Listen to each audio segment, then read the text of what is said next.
Hello students, welcome back to the class. Today in this lecture we are going to discuss about the regulation of glycolysis. ठीक है, हमने last lecture में glycolysis के बारे में discuss किया था. So here we are going to discuss कि how the glycolysis is regulated. Okay? So regulation की रिक्वायरमेंट क्या है? एक साथ हमारे बॉडी में या फिर माइक्रो ऑर्गेनिज्म के अंदर बहुत सारे ऐसे पाथवेज शुरू होते हैं. ठीक है, सो ग्लूकोज की जरूरत है या नहीं, उसके बेसिस पर ये सब पाथवेज रेगुलेटेड हो गए. ठीक है, यहाँ पर ग्लाइकोलिसिस है तो उस ग्लूकोज है उसका अमाउंट कितना है और ग्लूकोज का ब्रेकडाउन करना है कि नहीं, ये बॉडी में रेगुलेटेड मैकेनिज्म से ही होता है. ऐसा नहीं कि कंटिन्यूअस ग्लूकोज का ब्रेकडाउन हो ही रहा है. ठीक है, जब भी एटीपी की रिक्वायरमेंट होती है या फिर ग्लूकोज लेवल इंक्रीज हो जाता है तो उस टाइम पर ग्लाइकोलिसिस शुरू होता है. ठीक है, so it is highly regulated pathway और कोई भी पाथवे हम स्टडी करेंगे वो सब रेगुलेटेड मैकेनिज्म से ही चलते हैं. ठीक है, so this regulation is needed for the maintaining the constant ATP level. Okay, first thing क्या है कि एटीपी लेवल को कांस्टेंट रखने के लिए अगर ज्यादा अमाउंट में एटीपी का सिंथेसिस हो चुका है तो ग्लाइकोलिसिस स्टॉप हो जाएगा. ठीक है, और एटीपी का लेवल अगर कम है तो ग्लाइकोलिसिस की प्रोसेस स्टार्ट होगी. ओके, सो यहाँ पर एटीपी का लेवल कांस्टेंट रखने के लिए अगर हमने बहुत सारा वर्कआउट किया है तो एटीपी यूज हो जाएगी. ठीक है, उस टाइम पर और कोई हाई एनर्जी वर्क किया है हमने तो वहां पर एटीपी का यूज हो जाएगा, बॉडी में एटीपी का लेवल डिक्रीज हो जाएगा. सो एटीपी सिंथेसिस के लिए ग्लाइकोलिसिस स्टार्ट करना जरूरी है. ठीक है, एटीपी का सिंथेसिस उस टाइम पर रिक्वायर्ड होगा. सो कब एटीपी की रिक्वायरमेंट है और कब नहीं है ये सब मेंटेन रखना जरूरी है. एटीपी का कांस्टेंट लेवल हमारे बॉडी में मेंटेन रहता है. ठीक है, so to maintain the constant level of ATP, second is the adequate supply of the glycolytic intermediates that serves at the biosynthetic roles. Okay, दूसरे बायोसिंथेसिस की प्रोसेस में जो भी यहाँ पर ग्लाइकोलिसिस के इंटरमीडिएट है लाइक फ्रुक्टोज 6 फॉस्फेट और बाकी कोई भी इंटरमीडिएट, ठीक है, तो वो सब कोई और बायोसिंथेटिक प्रोसेसेस में भी इन्वॉल्व हो सकते हैं. ठीक है, सो यहाँ पर जो भी इंटरमीडिएट बायोसिंथेसिस की प्रोसेस में इन्वॉल्व है उसका लेवल भी मेंटेन रखना जरूरी है. ठीक है, सो उसके लिए भी ग्लाइकोलिसिस का रेगुलेशन रिक्वायर्ड है कि वो प्रोडक्ट अगर कम हो गई है, फॉर एग्जाम्पल फ्रुक्टोज 6 फॉस्फेट कोई और बायोसिंथेटिक पाथवे में इन्वॉल्व है तो फ्रुक्टोज 6 फॉस्फेट के अमाउंट बॉडी में कम हो गया है तो तब भी ग्लाइकोलिसिस की प्रोसेस स्टार्ट हो सकती है. ठीक है, so to supply to adequate supply of the glycolytic intermediates that serves as the biosynthetic role, ये दोनों मेन फंक्शन के लिए हमारा ग्लाइकोलिसिस है वो रेगुलेटेड मैकेनिज्म से ही चलना चाहिए. ठीक है, now what are the components that affect और दैट रेगुलेट द ग्लाइकोलिसिस, उसके बारे में हम डिस्कस करेंगे. ठीक है, so first of all ATP is the end product और the product of the glycolysis. ठीक है, ग्लाइकोलिसिस की प्रोसेस के एंड में कितने एटीपी मॉलिक्यूल्स फॉर्म होते हैं? 2. ओके, सो एटीपी की अगर रिक्वायरमेंट है हमें तो ग्लाइकोलिसिस का पाथवे इनिशिएट होता है, एक्टिवेट होता है. और अगर एटीपी की रिक्वायरमेंट नहीं है, बॉडी में ज्यादा अमाउंट में एटीपी प्रेजेंट है, ज्यादा अमाउंट में एटीपी का सिंथेसिस हो गया है, उसकी कंपेयर में हमें उतना वर्क नहीं करना है. ठीक है, एटीपी का यूज नहीं हो रहा है तो उस टाइम पर ग्लाइकोलिसिस स्विच ऑफ हो जाता है. ठीक है, so ATP can regulate the glycolysis, ATP का कितना यूज हुआ है उसके ऊपर ग्लाइकोलिसिस डिपेंड करता है. Okay, the second thing is the NADH. NADH is also a product of the glycolysis. ठीक है, ग्लाइकोलिसिस में 2 मॉलिक्यूल्स एनएडीएच के भी फॉर्म होते हैं. सो एनएडीएच का लेवल कितना है और कितना एनएडीएच यूज हो गया है, ओके, इसके बेसिस पर एनएडीएच का अमाउंट भी ग्लाइकोलिसिस को मेंटेन करता है, रेगुलेट करता है. अगर एनएडीएच की रिक्वायरमेंट है हमें तो ग्लाइकोलिसिस स्टार्ट होगा. एनएडी प्लस का अमाउंट अगर बॉडी में इंक्रीज हो गया है तो ग्लाइकोलिसिस होगा और एनएडीएच का फॉर्मेशन होगा. ठीक है, यहाँ पर आप ये भी सोच सकते हैं कि यहाँ पर सिर्फ 2 एटीपी और 2 एनएडीएच ही जनरेट हो रहे हैं. ठीक है, तो उसमें बहुत कई डिफरेंस नहीं आएगा, बट आगे जो पाइरुवेट फॉर्म हुआ है वो आगे जाके कहाँ पर जाएगा, टीसीए साइकिल में जाता है, उसके बारे में हम आगे डिस्कस करेंगे. ठीक है, और टीसीए साइकिल के थ्रू बहुत सारे अमाउंट में एटीपी एंड एनएडीएच का जनरेशन होगा, ठीक है। So glycolysis is a starting for the formation of ATP and NADH. Okay, आगे आगे बहुत सारे एटीपी एनएडीएच भी जनरेट होंगे दूसरे पाथवे के through. Next, fluctuations in the concentration of the key metabolites. Okay, यहाँ पर जो हमने किया कि जो भी इंटरमीडिएट्स है वो दूसरे पाथवे में इन्वॉल्व है, उसका लेवल मेंटेन रखने के लिए ग्लाइकोलिसिस का रेगुलेशन जरूरी है, ठीक है।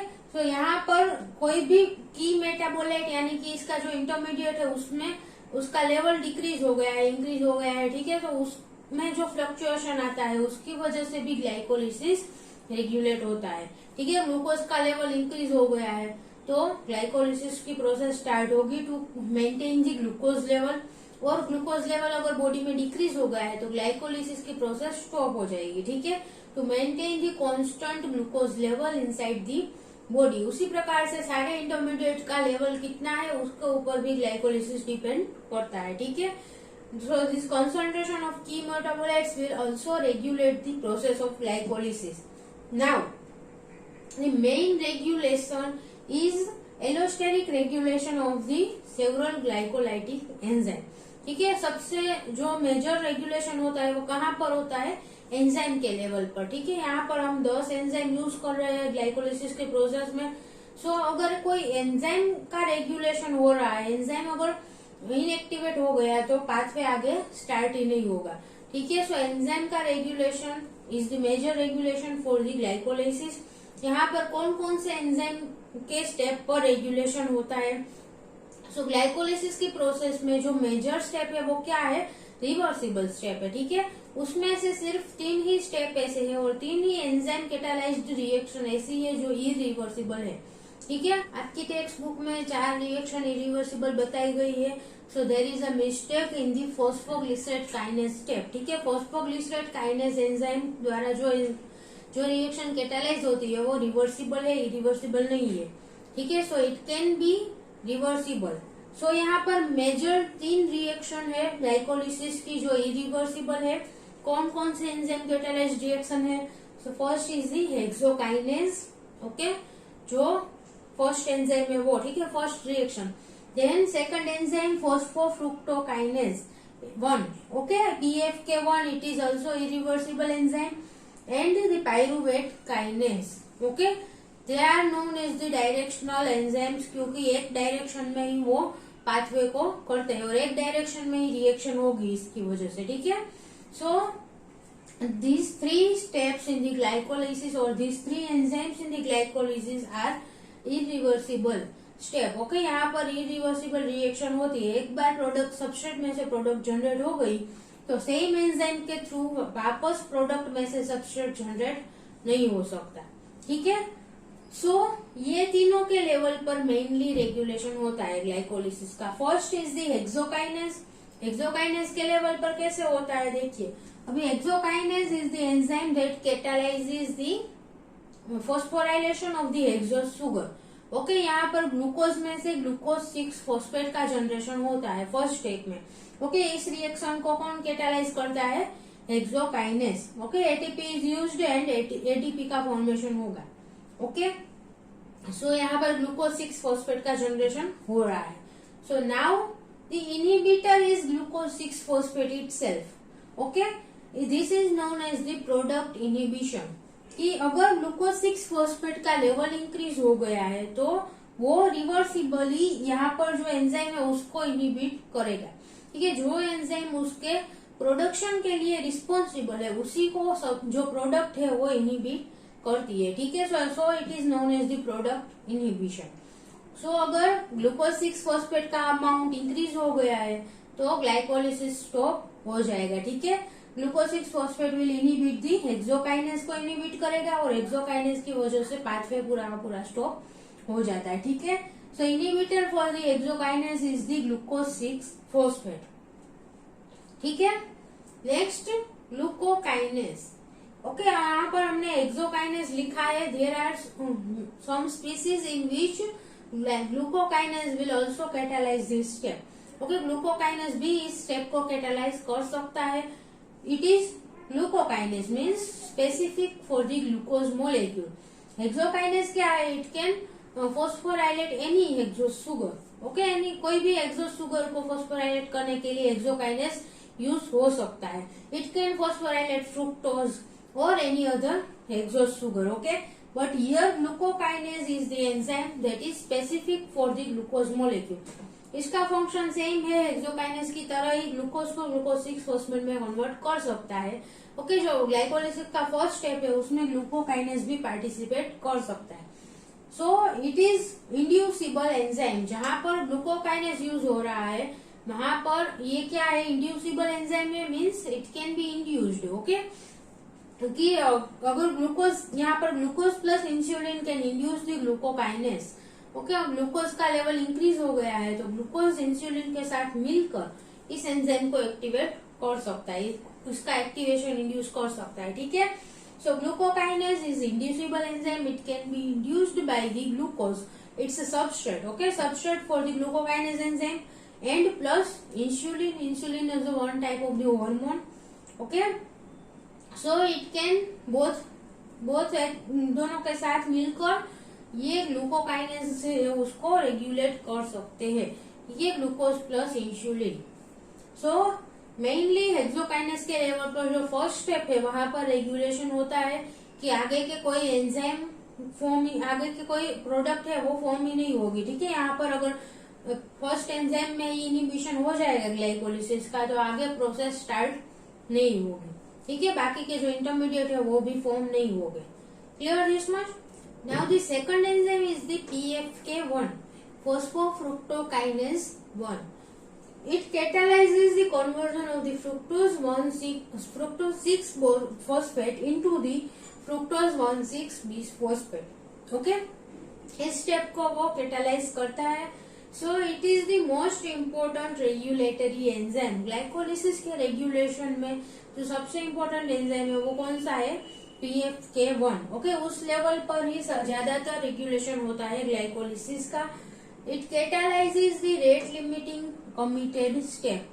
ओके, क्योंकि ये जो एंजाइम है PFK1 वो रेट लिमिटिंग कमिटेड स्टेप को कैटालाइज करता है. किसी भी पाथवे में कमिटेड स्टेप किसे कहा जाता है?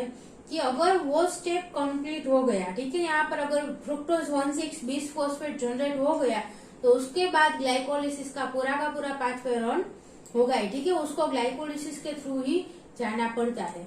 ठीक है, क्योंकि फ्रुक्टोज 1,6 बिस्फोस्फेट किसी और पाथवे में इन्वॉल्व नहीं है. अगर फ्रुक्टोज 6 फॉस्फेट है फॉर्म हुआ है तो वो कहीं पर भी किसी भी पाथवे में जा सकता है. बट एक बार फ्रुक्टोज 1,6 बिस्फोस्फेट का जनरेशन हो गया उसके बाद उसे ग्लाइकोलिसिस की प्रोसेस के थ्रू ही जाना पड़ता है. So it is known as the committed step और rate limiting step.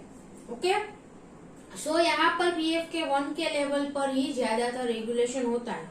Okay, now inhibitors for the PFK1 is the ATP. Okay, high ATP level अगर है ब्लड में या फिर कहीं पर भी बॉडी में, ठीक है, ATP का लेवल अगर ज्यादा है तो क्या होगा कि हमें ज्यादा ATP के जनरेशन की जरूरत नहीं है. सो ग्लाइकोलिसिस क्या हो जाएगा? स्टॉप हो जाएगा. ठीक है, क्योंकि ग्लाइकोलिसिस की प्रोसेस के थ्रू हमें ATP का जनरेशन ही फाइनल प्रोडक्ट के रूप में ATP ही जनरेट होते हैं सारी की सारी कैटाबोलिक प्रोसेसेस में. सो ATP का लेवल अगर ज्यादा है तो ग्लाइकोलिसिस को स्टॉप करना जरूरी है. सो PFK1 will be inhibited by the ATP. Okay, so glycolysis stop हो जाएगा और ज्यादा ATP का जनरेशन नहीं होगा. ATP का लेवल मेंटेन रहेगा. Second is the citrate. It is the one intermediate of the TCA cycle. आगे हम पाइरुवेट जब TCA साइकिल में एंटर करता है, ठीक है, सो TCA साइकिल के बारे में स्टडी करेंगे तो आपको पता चलेगा. So citrate can also inhibit the PFK1. Next H plus ions, high H plus concentration है, अगर लो pH है तो वो भी इनहिबिट कर सकता है PFK1 को. Okay, so this are the inhibitors for the PFK1. And activators क्या क्या है? ADP and AMP. Okay, ATP का लेवल कम होगा, इसका मीनिंग क्या है? ADP AMP વધારે है तो ATP का लेवल कम होगा बॉडी में. ठीक है, so ADP and AMP will act as the activator. अगर इसका लेवल ज्यादा है तो उसमें से ATP में कन्वर्ट करना पड़ेगा. सो ग्लाइकोलिसिस की प्रोसेस के थ्रू अगर ATP का जनरेशन होता है और ADP एंड AMP यूज हो जाएंगे. ठीक है, So ADP and AMP will work as the activator for the glycolysis and or for the PFK1 enzyme. Okay. Then fructose 2,6-bisphosphate. It will also work as the activator for the PFK1. यहाँ पर 1,6-bisphosphate form हो रहा है, ठीक है, but it is one more जो iso form है, ठीक है। यहाँ पर फ्रुक्टोज 2,6-bisphosphate, इसका मीनिंग क्या है? एक फॉस्फेट मॉलिक्यूल 6th पोजीशन पर है, दूसरा फर्स्ट पोजीशन की जगह पर यहाँ पर सेकंड पोजीशन पर होगा फ्रुक्टोज में, ठीक है। सो फ्रुक्टोज 2,6-bisphosphate, इसका फॉर्मेशन भी एक same enzyme PFK2, okay, phosphofructokinase 2 enzyme के द्वारा होता है, ठीक है। So fructose 2,6-bisphosphate is also the activator of the PFK1, okay. Now The third enzyme is the pyruvate kinase. Okay, यहाँ पर जो लास्ट का एंजाइम है, 10th स्टेप का एंजाइम है, वहां पर भी रेगुलेशन होता है। It is the phosphoenol pyruvate to pyruvate, ये कन्वर्जन है वो पाइरुवेट काइनेस के द्वारा कैटालाइज होता है, ठीक है। तो it is inhibited by the ATP. अगर हाई एटीपी लेवल है तो ग्लाइकोलिसिस की जरूरत नहीं है। सो यहाँ पर जो स्टेप है वो एटीपी के द्वारा इनहिबिट होता है, ठीक है। And the next is the activated by the fructose 1,6-bisphosphate. Okay, यहाँ पर fructose 1,6-bisphosphate के द्वारा इसका एक्टिवेशन होता है, okay. So fructose 1,6-bisphosphate can activate the pyruvate kinase enzyme. Okay, यहाँ पर एक मिस्टेक है, यहाँ पर एटीपी का जनरेशन हो रहा है, ठीक है, बैकग्राउंड नहीं। सो ATP can also inhibit the pyruvate kinase और PFK1 दोनों को ही inhibit कर सकता है। And fructose 1,6-bisphosphate will work as the activator for the pyruvate kinase. Okay. Now this pyruvate kinase enzyme can also regulated by the phosphorylation, dephosphorylation. Okay, अगर ये dephosphorylation form में है pyruvate kinase तो वो active state में होगा, ठीक है। उसकी वजह से फॉस्फोइनोल पाइरुवेट का कन्वर्जन पाइरुवेट में होगा। नाउ जब भी एटीपी का लेवल इंक्रीज हो जाता है तो इसका फॉस्फोराइलेशन हो जाएगा, ठीक है। एटीपी का लेवल इंक्रीज हो गया, इसका मीनिंग क्या है कि हमें आगे ग्लाइकोलिसिस की प्रोसेस को रन करने की जरूरत नहीं है, ठीक है। सो इसका फॉस्फोराइलेशन हो जाएगा and the phosphorylating enzyme is the cyclic AMP dependent protein kinase. Okay, it is the enzyme which catalyzes the phosphorylation of pyruvate kinase। यहाँ पर pyruvate kinase enzyme dephosphorylated state में है, यहाँ पर फॉस्फोराइलेटेड स्टेट में आ जाएगा, इसके साथ फॉस्फेट ग्रुप अटैच हो जाएगा, ठीक है। So it is the phosphorylated pyruvate kinase which is inactive और लेस एक्टिव, ओके। सो इनएक्टिव स्टेट में आ जाएगा फॉस्फोराइलेशन के थ्रू। अभी जब भी एटीपी का लेवल डिक्रीज होता है और हमें ग्लाइकोलिसिस को रन करने की जरूरत है, ठीक है, आगे उसको एक्टिवेट करना है, तो वो वापस से डीफॉस्फोराइलेटेड स्टेट में आ जाएगा, ठीक है।